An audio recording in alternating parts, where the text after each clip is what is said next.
امید ہے آپ سب خیریت سے ہوں گے۔ اگر آپ نے ابھی تک ہمارا چینل سبسکرائب نہیں کیا تو اسے ابھی سبسکرائب کر لیں اور بیل آئیکن کو دبانا بالکل بھی مت بھولیں۔ شکریہ۔ نمبر 8، پری زاد۔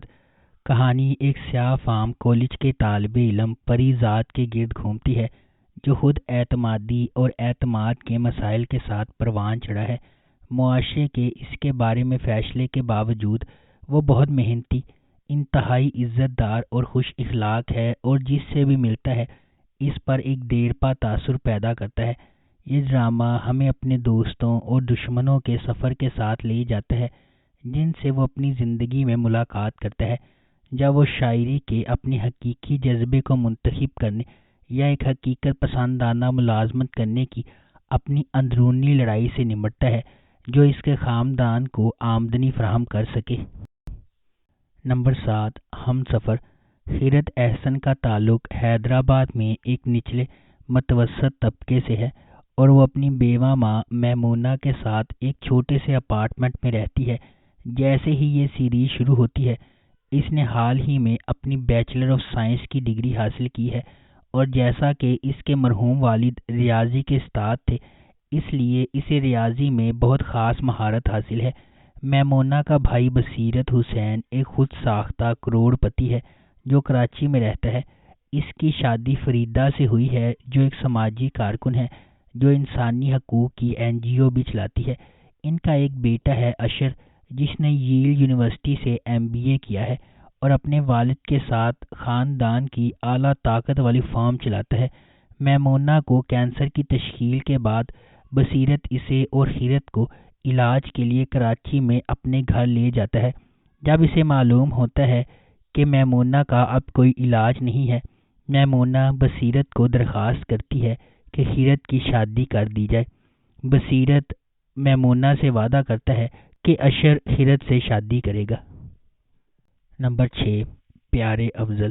کہانی حیدرآباد شہر سے شروع ہوتی ہے، جہاں مرکزی کردار افضل سبحان مولوی سبحان اللہ کرکٹ کھیل رہے ہیں۔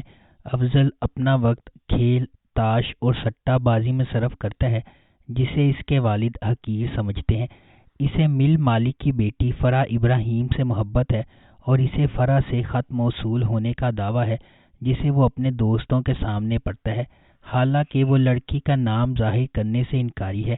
دوسری طرف فرح مہتاب سے شادی کرنے والی ہے، ایک خاندانی دوست جس سے وہ شادی نہیں کرنا چاہتی۔ فرح اپنی بہن لبنہ کے ساتھ مل کر افضل کو فرح کی محبت میں شامل کرتی ہے، تاکہ وہ اپنے والدین کو قائل کر سکے کہ وہ کسی اور شخص سے محبت کرتی ہے، جس سے وہ ایسا کرنے میں کامیاب ہو جاتے ہیں۔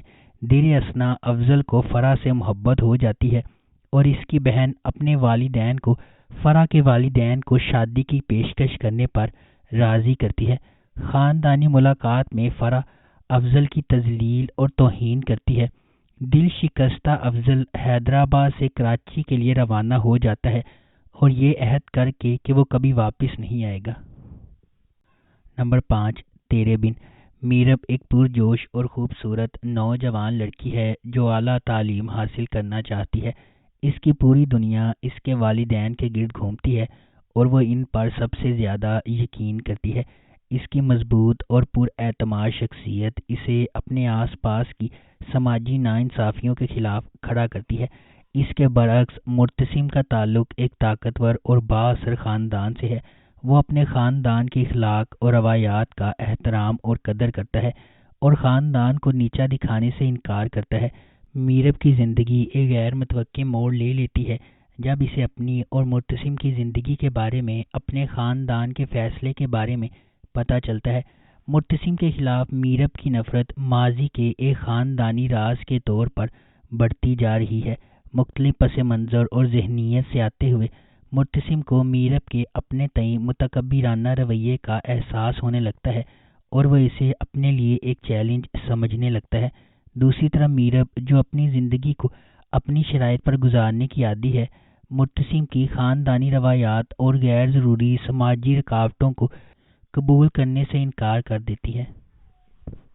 نمبر 4، خدا اور محبت۔ سیزن کا آغاز ماہی اور اس کی بھابھی کے لاہور آنے سے ہوتا ہے۔ ایک آدمی جس سے وہ ملتی ہے تیمور ماہی کے بارے میں سوچنے سے نہیں رک سکتا۔ فرحاد نامی نوجوان غیر قانونی کام کرتا ہے، اس لیے اس کے والدین اسے کہیں کام پر بھیج دیتے ہیں۔ فرحاد اور ماہی ایک شادی میں ملتے ہیں اور ان کی دوستی ہو جاتی ہے۔ ماہی اس وقت کو گھر میں اپنی سخت زندگی سے رہائی کے طور پر استعمال کرتی ہے اور فرحاد کی دوستی سے لطف اندوز ہوتی ہے، لیکن فرحاد اس سے محبت کرنے لگتا ہے۔ فرحاد ماہی کے بھائی ناظم شاہ کے ڈرائیور کے طور پر کام کرنا شروع کر دیتا ہے اور اسے پتہ چلتا ہے کہ ماہی کا تعلق ایک امیر اور با اثر گھرانے سے ہے جہاں اسے دیکھنا یا بات کرنا مشکل ہے۔ فرحاد کی دوستی دلاور نامی شخص سے ہو جاتی ہے۔ ایک اور خاتون نوکر سجل کو فرحاد سے محبت ہو جاتی ہے، لیکن وہ اسے بتاتا ہے کہ اس کی محبت کہیں اور ہے جس کے لیے وہ پریشان ہے۔